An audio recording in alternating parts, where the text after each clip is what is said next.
1981, New Paltz, New York. 19-year-old Mary Huxley finds herself idle at home.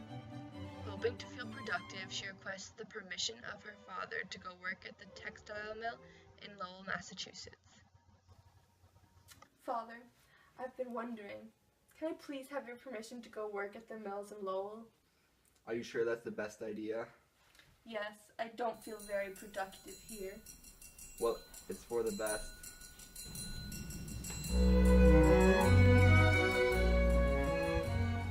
Welcome to Lowell. Be prepared to work very hard. Remember, curfew's at 10. Tomorrow's the Lord's Day. You're welcome to join our literary circle. We'll be reading Matthew 5:12. I'm Mary. Nice to meet you. Nice to meet you.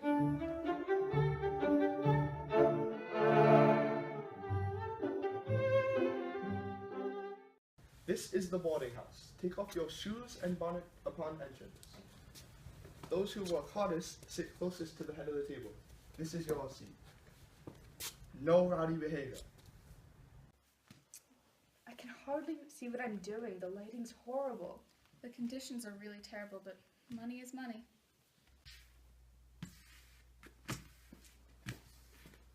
Good work, son.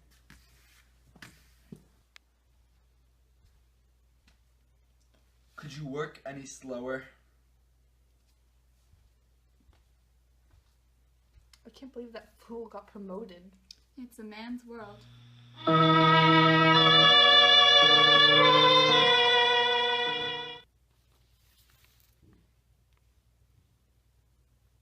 Petition against wage cuts? We can't risk losing our jobs. You can't stand this. What other choice do we have? The meeting's tomorrow. We deserve no wage cuts. We work in harsh conditions, and we deserve better than this. You have until tomorrow to collect your things. I have an Irishman that will work for half of your wages.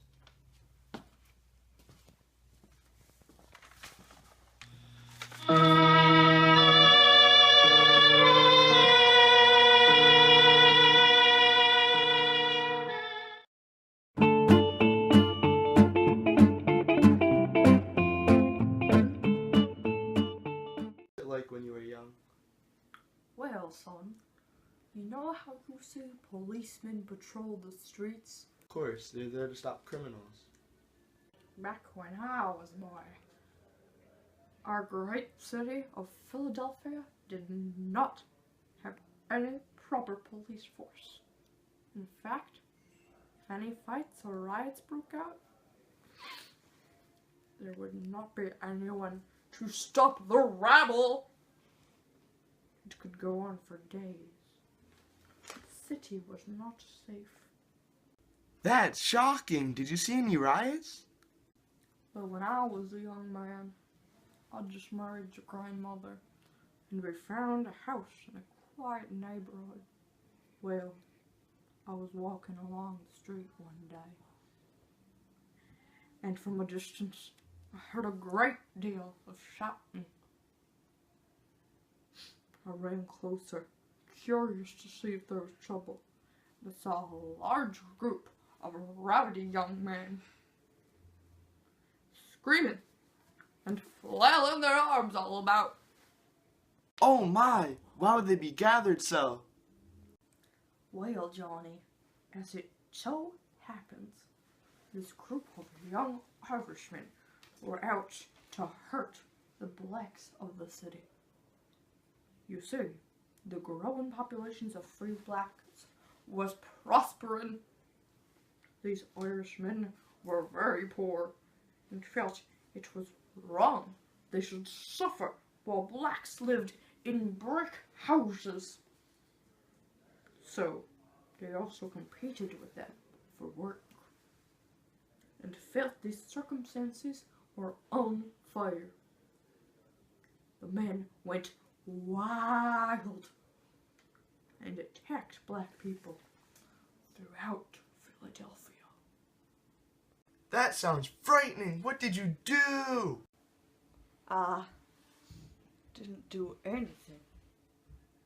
I simply stood there, not even trying to stop it.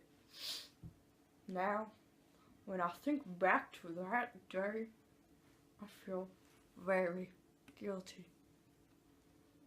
I know at least one man died.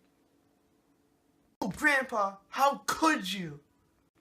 Well, I was a middle class man. My material circumstances cushioned me from the violence in the poorer areas of the city.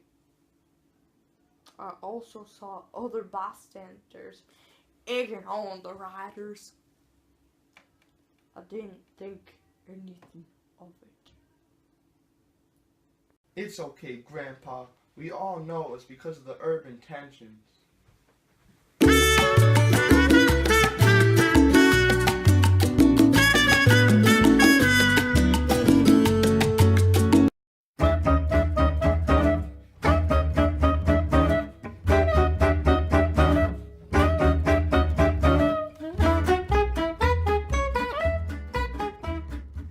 Good morning, Elsa. How was your sleep? You're up fairly early. I slept well, Mother. Why are you up so early? Well, dear, I really have to finish this piece I've been working, so I get paid. Why do you have to finish to get paid? Well, sweetie, I only get paid by the piece. Oh, do you like being able to work at home? Well, home is the perfect sphere for women like us, and I do love to see you, but I really need to finish this piece. Why don't you go paint a picture? Why are all the men upset that you're working? They are more afraid than upset. What do you mean? Why? Well, dearest, men fear that female workers like me will lower their wages and destroy families. This is ironic because we're the most exploited. Okay, Ma. Sorry for interrupting your work.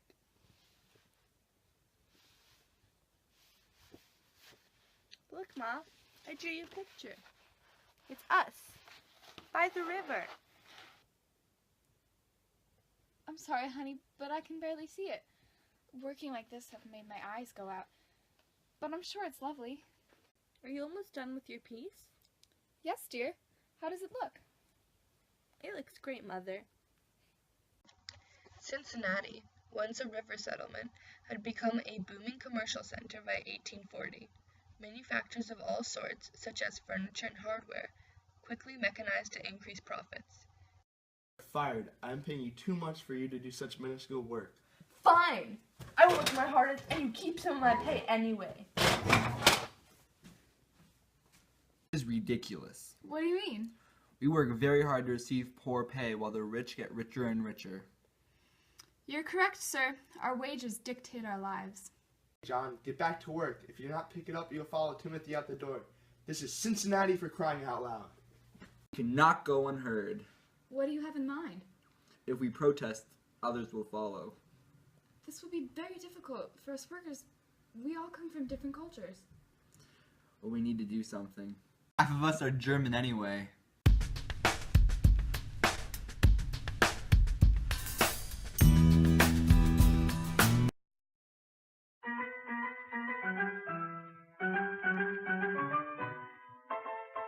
In the first half of the 19th century, urbanization was increasing at the most rapid rate the United States has ever seen.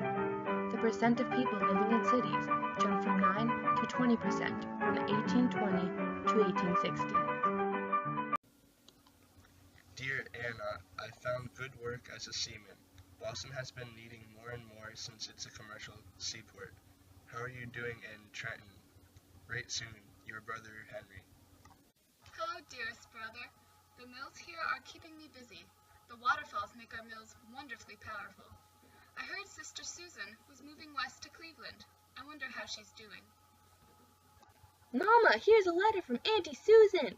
Thank you, son. What does it say? What does it say, Ma? It's from Aunt Susan.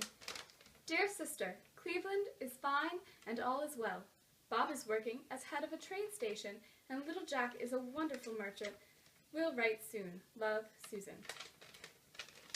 There were dramatic differences in urban life depending on your class. Economic inequality was growing, and there was an enormous increase in concentration of wealth.